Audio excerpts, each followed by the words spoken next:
Бәріне сәлем, құрметті алтын достарым. Бүгінгі видеода өзіміз білетін күріш сусыны және де өзім қалай қолдандым бұл күріш сусынын сол туралы айтатын боламын. Достар, каналыма тіркеліп, лайк басып және кері байланыс беріп отырыңыздар. Және де қоңыраушаны басып қойыңыздар. Менің әр шыққан видеомда бірінші болып көретін боласыздар. Достарыңызбен бөлісіп қойыңыздар. Ол біздің канал үшін өте маңызды. Күріш суы несімен пайдалы? Күріш суы немесе қайнатпасы керемет қасиеттерге ие, бірақ бұл сұйықтықтың дәмі қоймалжыңдалған және жағымсыз болып көрінуі мүмкін. Мысалға, қытайлықтар күн сайын таңертең бір стакан күріш суы ішеді. Бұл таптырмайтын пайдалы сұйықтық, ағзаға қажетті сергектік сыйлап тазартады. Сосын көптеген пайдалы заттардан тұрады. Минералдан, күріш сұйықтығында селен өте көп. В, Е, С тобындағы витаминдерден, асқазанның шырты қабығын емдейтін ұлпадан, сондай-ақ күріш суының пайдалы қасиеттері бар. Олар ағзаның ішкі энергиясын босатады, тері мен шаштың жағдайын жақсартады, зат алмасуды жылдамдатады, ағзаны уыт заттардан тазалайды, сусыздануды жеңуге көмектеседі. Ең қарапайым рецепт бойынша дайындау. Кастрөлге 2 стакан су құйып қайнатыңыз. Содан кейін оның үстіне 2 шай қасық күріш қосыңыз. Бұны шамамен 40 минут қайнатыңыз. Сосын қайнатпаны суытып сүзіңіз. Бұл сұйықтықты баланың іш өткенде қолдануға болады. Дәрігерлер бұл күріш сусынның қасиеттерін баяғыда мойындап атап өткен болатын, бірақ оны аш қарынға ішуге болмайды. Себебі бұл сұйықтықтың өзінің қарсы көрсеткіштері бар. Тоқ ішектің қабынуы, іш қатуға бейімділік, жеке төзімсіздік.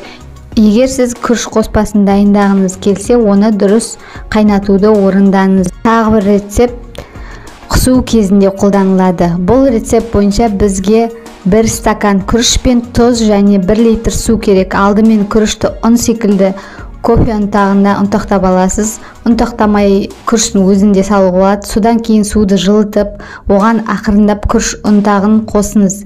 Сөйтіп қайнатпаны 5 минут қайнатыңызда, суытып әр 2 сағат сайын ішіңіз. Асқазан ішек аурулары кезінде алғашқы рецепт бойынша пісірілген күріш қайнатпасын 2 сағат өткеннен кейін стаканнан 4-тен 1 бөлігін ішу керек. Бұл сусынды сирек немесе жиі ішуге болмайды, себебі оның әсері әлсіз болады, немесе ол дәретті тым қатайтып жібереді. Құсыққа қарсы сұйықтықты әр 3 сағат сайын бірнеше ас қасық ішеді. Ал сусынды балаларға беретін кезде дозаны төмендету керек.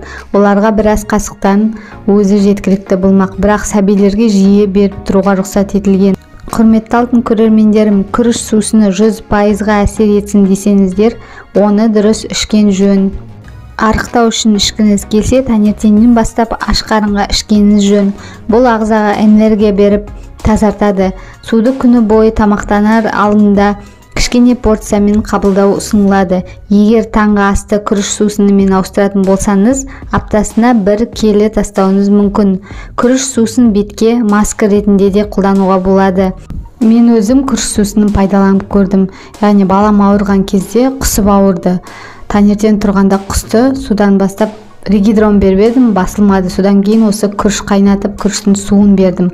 Күріштің суын бергенде қайта 1-2 сағат сайын ішкізе бердім. Қасықпен ішкізе бердім. Содан кейін 3-4 сағаттан кейін кешке қарай құсқаны басылып қалды.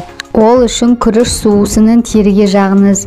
15-20 минут қалдырып, содан кейін таза сумен жуыңыз. Сондай-ақ күріш қайнатпасын шаш жууға да болады. Сонда шашыңыз үлпілдеп, жылтырап керемет болып тұрады.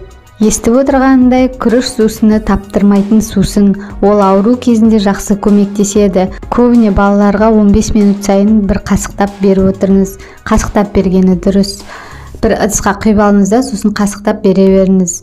15 минут демалтыңыз, қайттан 15 минуттан кейін беріңіз, немесе 1 сағаттан кейін беріңіз. Сол кезде құсқаны, іш өткені басылады. Құрметті алтын достарым, келесі видеода сізге осы күрішті дайындап көрсететін боламын. Сондықтан да каналыма тіркеліп, лайк басып кетіңіздер егер видео пайдалы болса, және қоңыраушаны басып достарыңызбен бөлісіп кетіңіздер.